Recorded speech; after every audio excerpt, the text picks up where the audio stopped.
Aí você pensa, as mulheres estão ali, né, trabalhando, estavam trabalhando, e mesmo que estivessem se divertindo, viu? Aí um homem se sente no direito de invadir a privacidade delas e cometer esse crime tão nojento e ainda se justifica dizendo que a imagem era só para ele. Para, gente, que nojo! O Brasil tem, em média, 52 denúncias por dia por importunação sexual. Vamos falar sobre esse assunto? A gente precisa falar sobre isso. Vem cá, aqui no nosso estúdio eu recebo a advogada Camila Dias. Obrigada, Camila, pela sua participação. Boa tarde, Roberta. Larissa Lobo, psicóloga. Obrigada, Larissa, também pela sua presença aqui com a gente. E a Adriana Martins, que ela já viveu uma situação de importunação num outro momento, mas sobre essas imagens, sobre essa cena, o que isso causa em você como mulher, Adriana? Boa tarde. Boa tarde.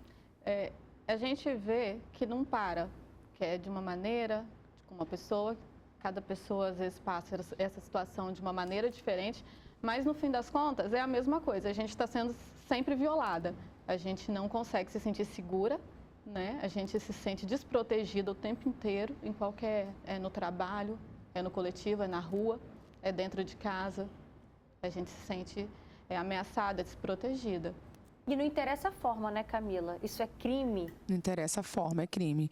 Porque está além de utilizando, né, a imagem para si, que não foi autorizada, ainda tem um cunho sexual. Então, é uma violência de gênero, né? Contra as mulheres ali, contra as jogadoras. E você vê que ele normaliza, né? Tanto que ele fala que já fez, que faz, que é para ele mesmo. Só que nada do que diz respeito ao outro pode ser violado dessa forma. Isso que eu ia perguntar, o que diz a lei sobre essa situação, né? A gente está tão normal hoje em dia pegar o celular e querer filmar qualquer coisa, mas até onde a gente pode ir? Até onde é considerado, né? Um arquivo meu, e até onde a gente está ali violando o direito da outra pessoa? Então, nós temos algumas mudanças que podem vir aí de projeto de lei, até porque esse crime específico, como está dito ali, a gente não tem para ele uma legislação. Então, a gente utiliza a importunação sexual, né? E joga essa questão do registro de imagem que não é permitido. Então, se eu pegar aqui o meu celular e você estiver ali brincando, fazendo uma coisa, conversando, eu filmar, a gente não tem o que fazer contra isso, porque não te prejudicou, né, isoladamente. Agora, vamos supor que seja um stalking, por exemplo, igual a gente falou também já em outras matérias. Você utilizar isso para poder estar entrando em contato, para poder estar perseguindo, para poder estar mostrando para alguém, aí já é um outro tipo de crime. E agora, o pior, né, assim, se a gente tiver que equilibrar aí os crimes, é esse que tem um cunho sexual, né? Então, uma loucura, né, que a psicóloga vai explicar pra gente melhor, mas as mulheres estão ali jogando, treinando com as suas roupas, você vê que não é nem uma questão delas estarem nuas, é de qualquer forma, mas com desejo que ele fez, e a gente ainda não tem a garantia de que ele não expôs isso a outros, que ainda seria mais um caso, né, se ele estivesse expondo, tem outro agravante. Larissa, eu me coloquei por alguns instantes no lugar dessas atletas, né? E não encontrei uma palavra que possa trazer o tamanho da repugnação, do nojo que causa só da gente ver essa cena de uma pessoa que se dispõe a ir ali, ó, no treino, pegar essas imagens, né? O que isso pode provocar qualquer pessoa que está ali no seu ambiente de trabalho, e mesmo, como eu disse, mesmo se elas estivessem no ambiente de lazer? Não justifica o contexto, né? Mesmo se fosse um ambiente de lazer ou de trabalho, enfim, qualquer que fosse o contexto, seria uma violação gigantesca. É justamente esse sentimento que a maior parte das vítimas tem, de serem violadas, de terem sido invadidas, né? Ter o seu espaço pessoal completamente desrespeitado. E o maior problema é qual vai ser a ramificação disso, porque a gente não sabe qual a forma como essa vítima vai internalizar o acontecimento. A maior parte das vítimas tendem a sentir uma autoculpabilização. Então, se questionarem como elas poderiam ter evitado, como elas poderiam ter se protegido, ainda que às vezes fosse um contexto que não tivesse nem como imaginar como um jogo, né, um treino. Mas essas vítimas, elas tendem frequentemente a se sentirem culpadas pelo acontecido. Então, gera uma autoculpabilização, uma ruminação do acontecido, né, um humor rebaixado, tem efeito colateral na autoestima, a forma como essa mulher se vê, de repente, de se enxergar com menos valor do que ela realmente tem. E aí, colocando mais uma vez no lugar dessas atletas, imagina, toda vez que tiver um treino e tiver um homem sentado na arquibancada, o que vai passar na cabeça delas? Passa o quê? que vai acontecer novamente. A gente tende com os eventos aversivos, com os eventos traumáticos, todas as experiências que a gente passa, a gente guarda aquela informação. E a gente tem uma memória afetiva muito forte, porque a ideia é que caso aquilo desencadeie em mim uma emoção desconfortável, aquilo seja aversivo, eu memorize aquela informação e qualquer possibilidade daquele evento aversivo acontecer novamente, que eu consiga identificar e me prevenir. Então, o que o nosso cérebro faz? Ele começa a perceber qualquer coisa que seja minimamente semelhante e desencadear aquela emoção aversiva de novo. Então, as vítimas, quando vem outra pessoa num contexto parecido, quando vão ao local novamente, quando qualquer coisa remete àquele acontecimento, traz de volta toda aquela gama de emoções desconfortáveis pelas quais ela passou. Foi assim com você? Depois Exatamente. você passou por uma importunação no ônibus? Exatamente, é exatamente como ela está explicando.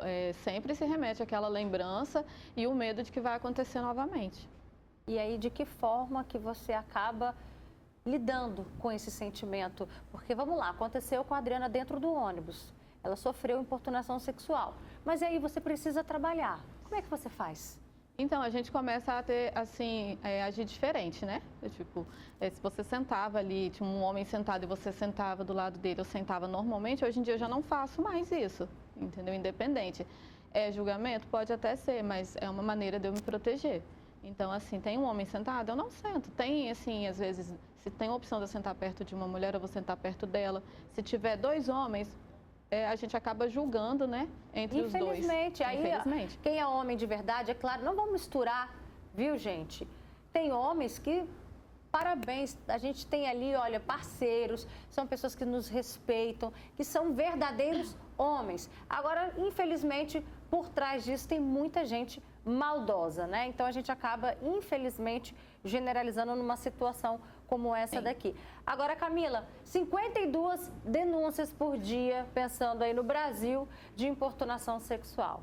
É um número que a gente sabe que é subnotificado. Vamos fazer aqui um apelo da importância da gente fazer essa denúncia. Não é só uma imagem. Não é só uma imagem, é o seu corpo, é o seu direito, né? Ninguém tem que ultrapassar o limite, né?